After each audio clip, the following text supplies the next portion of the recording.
అలసిన మీ శరీరానికి శక్తి, బలం, ఆరోగ్యం కావాలా? Second shilajit resin.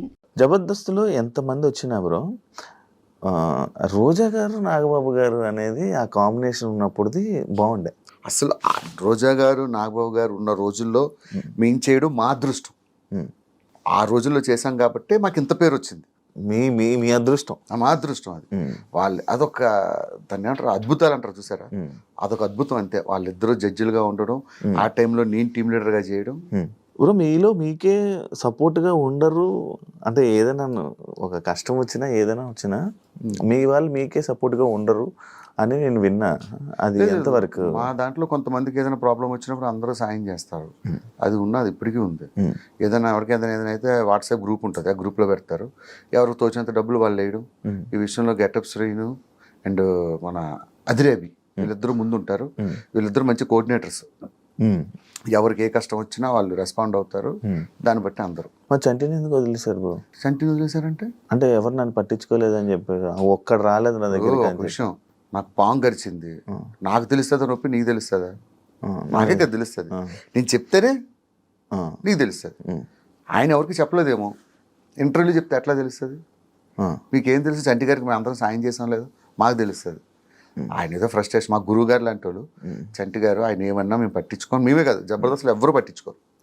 ఎవరైనా బయటకు వచ్చిన వాళ్ళు తిడుతుంటారు. ఎందుకని ఎవరు తిడుతుంటారు? అంటే టీంని సపోర్ట్ ఉండదు, ఏముండదు అని ప్రతి ఒక్కరు. అంటే రాలేదు కాబట్టి అలా మాట్లాడుతున్నాం.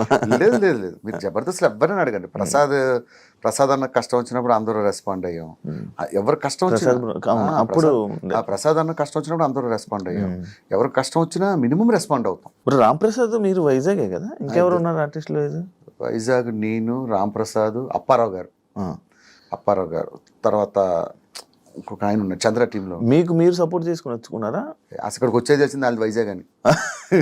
రాంప్రసాద్ అయితే మా ఏరియాలో ఉండేవాడు. చిన్నప్పటి నుంచి ఎప్పుడు ఇద్దరు ముఖాలు చూసుకోలే. ఇక్కడికి వచ్చే ఏరియా అంటే ఇలా వైజాగ్ గొల్లపాలెం అన్నాడు. మా పక్కనే డాబా గార్డెన్స్ అన్నాడు. అవునారా అన్నాడు. ఇద్దరు ఒకరికొకరు తెలియదు. ఇక్కడికి వచ్చేది పరిచయం అయ్యారు. ఇప్పుడు మంచి ఫ్రెండ్స్. కానీ ఇప్పుడు ఆర్టిస్టులు ఎవరు ఏం చెప్పరు. ఆర్టిస్టులు అంతే, అదొక కులం, అదొక మతం. ఎందుకు ఇప్పుడు బయటికి రావు నువ్వు? నార్మల్గా తిరగవు అంటే నేను ఎప్పుడు చూడలేదు. నేను మీ వాళ్ళందరినీ చూసాను, మా వాళ్ళందరితో కలిసి తిరిగాను, అందరు తిరుగుతుంటాను. అసలు ఆ లైఫ్ కి చాలా దూరం బ్రో. సెలబ్రిటీ మా వాళ్ళందరినీ చూసి అలాంటి లైఫ్ బ్రతకూడదని, చాలా సింపుల్ లైఫ్. ఈవెన్ మా ఇంట్లో పప్పులు అయిపోయినా, ఉప్పులు అయిపోయినా, ఏదైపోయినా ఉదయం నుంచి లెగిస్తే సాయంత్రం వరకు ఇదే పని. పిల్లలకి ఏం కావాలి, ఇంట్లోకి ఏం కావాలి, ఇదేం కావాలి, ఇదే లైఫ్. అయితే ఒకటి బయటికి వెళ్ళి ఈవెంట్లు చేసుకుంటా, లేకపోతే ఫ్యామిలీతో స్పెండ్ చేస్తా. ఇవి రెండు తప్ప నాకు వేరే ప్రపంచం తెలియదు. First work, second family. మీరేమో ఇలా మంచిగా మాట్లాడుతున్నారు. మన బయటలేమో ఇండస్ట్రీ వాళ్ళకి అసలు పిల్లల్ని ఇవ్వకూడదు, పెళ్ళిళ్ళు చేయకూడదు అని చెప్పి సమస్య నా మీద ఎట్లా ఉంటుంది? ఎదవలు ప్రతి దిక్కలా ఉంటారు. కానీ దాన్ని ఏదో అంటారు అంటే అమ్మాయిలకు అవకాశాలు కావాలంటే అడిగారు. అది మన సినిమా ఇండస్ట్రీని బ్లేమ్ చేస్తాం. ఎక్కడ ఆఫీసుల్లో లేవా, లేకపోతే ఎక్కడ ప్రతి సంస్థలో ఉంటుంది ఇది. సినిమా ఇండస్ట్రీ ఏంటంటే కొంచెం తేరగా దొరుకుతుంది, ఎవరు రెస్పాండ్ అవ్వడు కదా, అందుకే మనం మీద రుద్దుతారు. మనకి పిల్లలు ఏమని అంటారు, మనతో ఫోటోలు దిగుతారు, మనతో ఇది చేస్తారు, అది చేస్తారు. పిల్లలు ఇచ్చేసరికి సినిమా ఇండస్ట్రీ అంటే ఏమో డిఫరెంట్ గా చూస్తారు కదా. అలాంటి ఇబ్బందులు పడ్డావా అని అదృష్టం ఏంటంటే పెళ్ళి అయ్యాక వచ్చాను.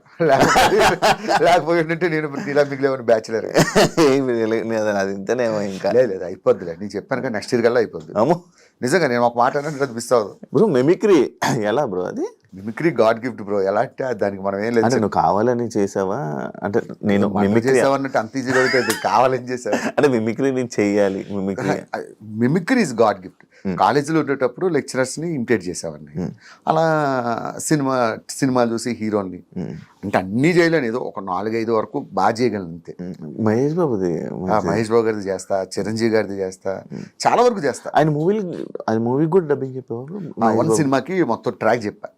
అది వాయిస్ వినబడలేదు, డైలాగ్స్ చూస్తూ సినిమా అంతా మ్యాచ్ చేసుకెళ్ళా ఒక 5 రోజులు కష్టపడి. అంటే నువ్వు జస్ట్ నార్మల్ డబ్బింగ్ ఇచ్చా? సేమ్ యాస్టీ చెప్పేసా. ఆయన వచ్చి షాక్ అయ్యాడు. ఎవరు చెప్పారంటే ఫలానా భాస్కర్ అని చెప్పాడు. ఆయన షాక్ అయ్యి తర్వాత ఆయన చెప్పారు. కలిసారా, మాట్లాడారా? ఆ అదృష్టం ఒక్కసారి ఫోటో దిగాను అంతే, అక్కడ వేరే షూట్లో. దొరకలేదు అటువంటి అదృష్టం. మై ఫేవరెట్ హీరో, చిన్నప్పటి నుంచి చాలా ఇష్టం. మహేష్ బాబు గారు, కృష్ణ గారి ఫ్యాన్, తర్వాత మహేష్ బాబు ఫ్యాన్.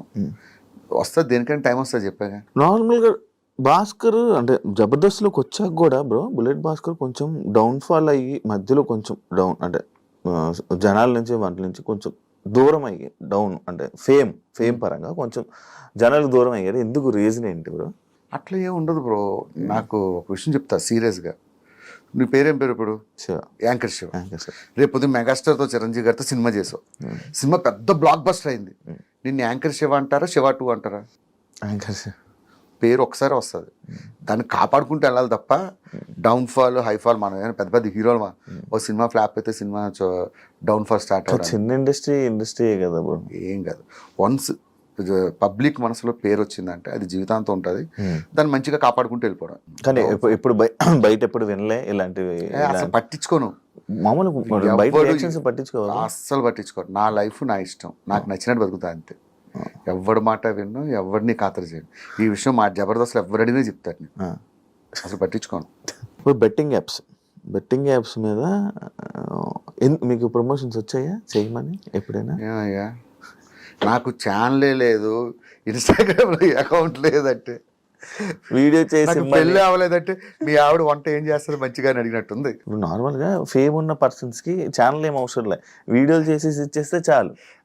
నేను అలా మీ దాంట్లో కొంతమంది చేసి ఉన్నారు. నేను చేస్తాను. ఎలాంటి వాటి తెలుసా అన్న, నేను ఇక్కడ టీ షాప్ పెట్టుకున్నాను, నాకు బయట ఇవ్వమని అన్నట్టు వాడికి ఇస్తా. అన్న నేను ఇక్కడ చిన్న హాస్టల్ పెట్టుకున్నాను, వాడికి ఇస్తా. ఎందుకు ఇస్తానంటే, అరే నా వల్ల కనీసం ఒక కస్టమర్ వాడి దగ్గరికి వచ్చినా ఐ ఫీల్ వెరీ హ్యాపీ. ఇటువంటి బెట్టింగ్ యాప్స్ అనేది అది మనం అలాంటివి చేయలేం. దాన్ని చేయడం అంటే అంత దరిద్రం కోరుకోవట్లేదు. అదే ఇప్పుడు నేను ఒక పాయింట్ ఒక కామెంట్ సంబంధించి నేను ఒకటి తీసుకున్నా. అదేంటంటే జబర్దస్త్ నటులని ఇండస్ట్రీ తక్కువగా చూస్తుంది, కావాలనే అవకాశాలు ఇవ్వడం లేదు అని అంటే దానికి ఆన్సర్ ఏమి ఇస్తావు? అది వాడి అభిప్రాయం, మన అభిప్రాయం ఏం లేదు.